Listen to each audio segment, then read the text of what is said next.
हाय, कसे आहे सर्वजण? मज्जेत.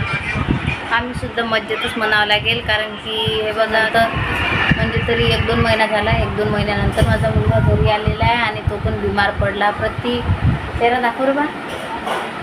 हे बघा, दीदी पण बिमार पडली. दीदीला सर्दी खोकला. हा प्रतीक झोपलेला आहे. पोरा झोपलेलाच आहे, दादा उठत पण नाही. बिमार पडला. आताच त्याला मी दवाखान्यातून आणलेला आहे. आता बघा 8:45 वाजलेले आहेत आणि लाईव्ह घ्यायला पण वेळ होणार आपल्याला. आता हे त्याची मेडिसिनची चिठ्ठी.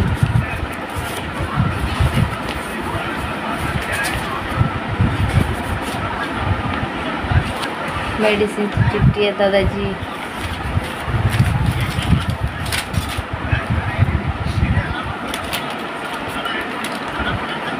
औषध गोळ्या. प्रतीकचे मेडिसिन आणलेलं आहे. खूप ताप आली त्याला. आता 2-3 दिवस झाले हवामानात फरक पडलेला आहे. आज ऊन पडलं आणि आठवडाभर पाऊस. त्यामुळे प्रतीक बिमार पडला. तसं असतं, 12 महिने बिमार राहतो नेहमीच. आता डबल आज घरी आला नाही, तर आल्याबरोबर त्याला दवाखान्यात न्यावं लागलं.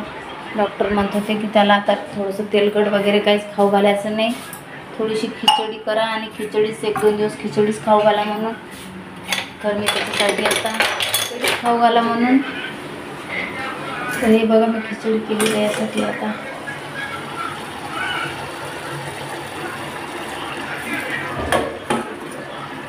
खिचडी बनली की त्याला खायला देते. खिचडी खाल्ल्यावर त्याला मेडिसिन द्यायचं आहे. घरी आला नाही, 2 दिवसही नाही झाले समजा. आजच आला, आज दुपारीच घरी आला. माझ्या भावाने आणून दिलं त्याला घरी, आईच्या घरून.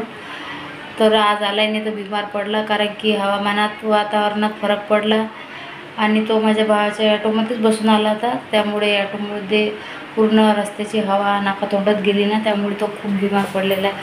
ताप आले त्याला. आता असं टेन्शन सुरू आहे माझ्या मागे. काही ना काही दवाखाना काही पिच्छा सोडत नाही आहे. माझं झालं की मुलांचं झालं की माझं, म्हणजे कोणाचा ना कोणाचा दवाखाना घरात सुरूच असते. तर आता प्रतीक बिमार पडलेला आहे. प्रतीकची तब्येत, प्रतीकची शाळा पडत आहे. प्रतीक तसाच तर 1-2 महिने झाले पायामुळे आजारी होता. पाय दुखत होता, तर आता पायाचा थोडासा वापत आलेला आहे. पायाची सुधारणा झालेली आहे, पायाच्या दुखाची. तर आता सर्दी ताप खोकला हे हवामानामुळे तसं होत आहे. कारण की 3-4 दिवस एकसारखा पाऊस होता, खूप थंड वातावरण, आणि आज थोडंसं ऊन पडलेलं आहे. तर आता प्रतीकला खिचडी झाल्यानंतर मी त्याला थोडीशी खिचडी खाऊ घालते. नंतर त्याला मेडिसिन देते.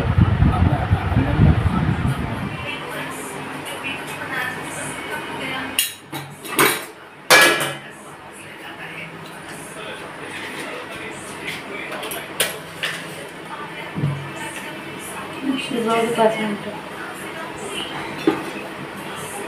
प्रतीकला खिचडी खाऊ घालू आता. हे रे बाबू, काय पडा प्रतीक. काय दादा प्रतीक, चल कुठे थोडंसं खाऊन घेतो. गरम पाणी केलं प्रतीकसाठी आता, कारण की गरम पाण्यामुळे सर्दीमध्ये थोडंसं फरक पडणार. एकच गोष्ट जास्त नको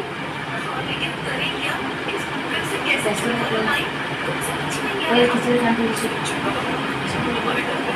पाणी गरम करल्याने ते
चला तर मग आजचा माझा छोटासा ब्लॉग बघा प्लीज आणि सपोर्ट करत राहा.